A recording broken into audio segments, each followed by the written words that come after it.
sheri urabona iki kiduga urabona iki kiduga nziza urabona ko ari cyo nduwaye asigaye atwara aratunze urumva nagomba kukubwira hari business yarayambwiye nukuri tukayijamo amahera makeyi dushobora kuronka à partir de $8,000 par mois. Nibaza ko yagurishije umuzima bwiye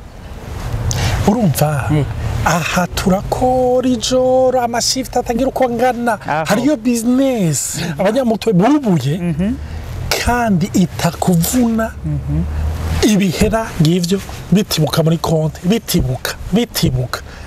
iyo business baya no kurifa ko tuyijamo amahera atibuka arateye ubwo mugabo ntaco mama aravuganye uzunyereka ivyo ari byo akumenye yuko rafa pasi wambwiye ngo urafise ngo uteza kuja mu ishuri none bimva bizogenda gute niyo business tango erega aho business iryoheye nuko ntikubuza kuja mu ishuri urumva tuzoja no mu mavoyage kandi business bihera biguma bitibuka kuri konti ntaco bizobuza urumva nawe ugomba kwiga ahubwo cyenda vya mahera yarayanyeretse yarangiraga presentation PowerPoint kamwe ebana n'amashifre vyari top ariko urukumbwira amahera yinjira ntumbwira ico bakora kandi muri ico cyo gukora nta mahera ushaka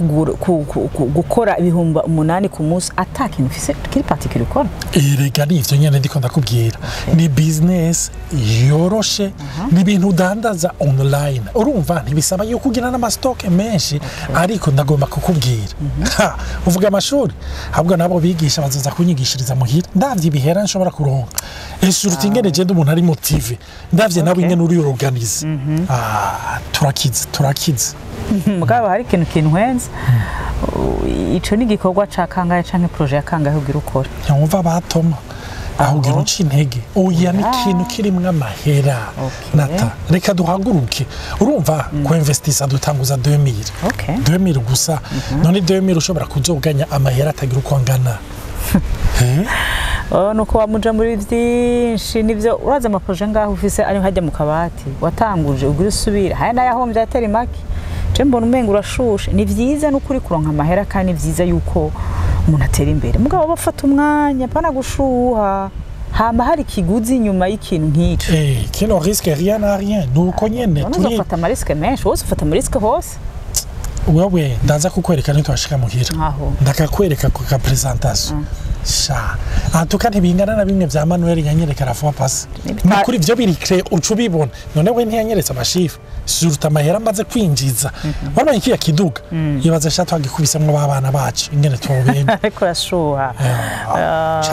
urabanza urindire usange atari nka ya projet ujya wundi reka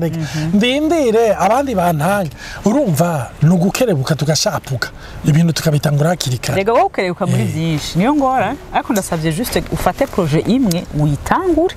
uyigumemo kandi uyiheze rero ntashobora ko aronka ayo mahera ku kwezi atatanguye kera kandi arico conyene yiconcentre ko ufise ibintu vyinshi ushaka kujambo reka ndakubwire wowe ndaza kubikwereka sivyo hamuraza kuraba ndazi yuko ivyo bihumbi 2 ahubwo ava umfata ku nguvu vyakire we investise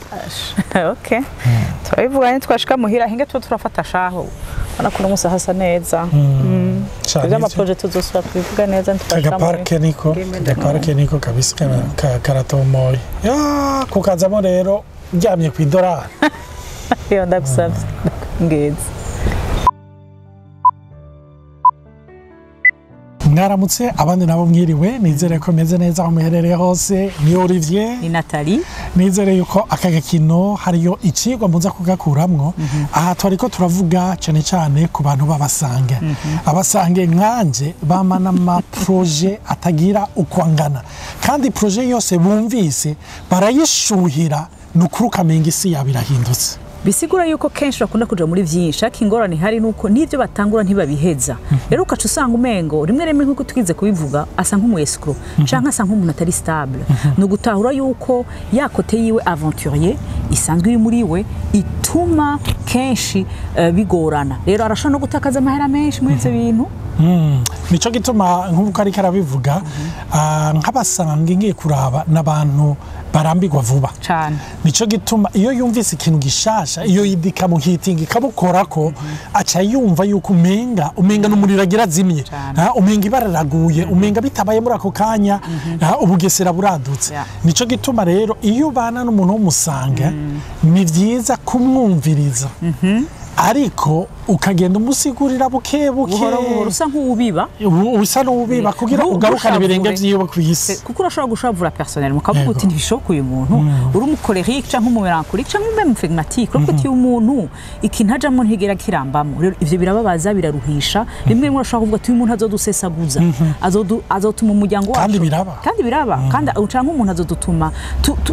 ibara rigwa badutwenga mu bantu rero umuntu nk'ucu umwumviriza ariko amamita ukazurashiramo utujambo duto kumwibutsa yuko vyose nibabikorera rimwe. Yego urumva ni baratora ariko uzurasukamwe mabisi buke ukamufasha ukayicara hasi ukamwereka uti raba amariske kuko kenshi abasanga iyo bumvise kintu c'amariske ntibacibuka. Rero kubifuza kumviza inyigisho mu buryo bwiramvuye murashobora kuraba kuri chaîne yacu ya YouTube yitwa Baho podcast wifuza arashobora kwiconnecta turaza gusiga ngaha hamari n'izindi enseignement ziramvuye kuvyerekeye imigeneranire y'abasanga n'abandi bose cane no kumusanga wenyene. Ntimutinye rero kutwandikira ngaha kuri YouTube muduhe commentaire zanyu cyangwa abadukurikira kuri Facebook. Imana ibahezagire. Murakoze cyane mugire umunsi mwiza canke umugoroba mwiza.